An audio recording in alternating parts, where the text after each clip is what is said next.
ഇരിങ്ങാലക്കുടയിൽ ഗർഭിണിയായ യുവതിയെ ഭർതൃവീട്ടിൽ മരിച്ച നിലയിൽ കണ്ടെത്തിയ സംഭവത്തിൽ ഭർത്താവും അമ്മയും അറസ്റ്റിൽ. കാരുമാത്ര സ്വദേശിനി ഫസീലയാണ് മരിച്ചത്.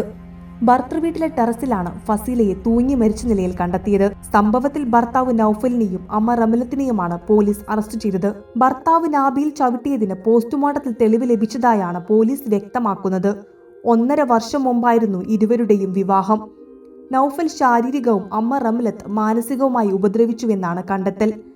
ദമ്പതികൾക്ക് ഒരു കുഞ്ഞുണ്ട്. ഫസീല രണ്ടാമതും ഗർഭിണിയായിരുന്നു. ഭർതൃപീഡനത്തെ തുടർന്നാണ് ഫസീല ജീവനൊടുക്കിയതെന്ന് ബന്ധുക്കളുടെ ആരോപണം.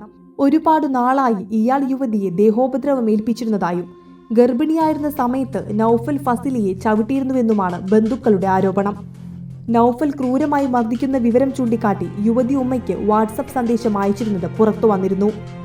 തൃശൂർ റൂറൽ ജില്ലാ പോലീസ് മേധാവി ബി കൃഷ്ണകുമാർ IPSന്റെ നേതൃത്വത്തിൽ Irinjalakuda DYSP Suresh KG, Irinjalakuda inspector Shajan MS, SIമാരായ Dinesh Kumar, PR Sumal, Prasad, Soumya EU, GA SIമാരായ ഗോപകുമാർ, സീമ MS, GS CPOമാരായ ജീവൻ, ഉമേഷ്, ശരത് NC, CPOമാരായ ഷാബു MM, അഖിൽ MR എന്നിവരാണ് കേസ് അന്വേഷണ സംഘത്തിലുണ്ടായിരുന്നത്.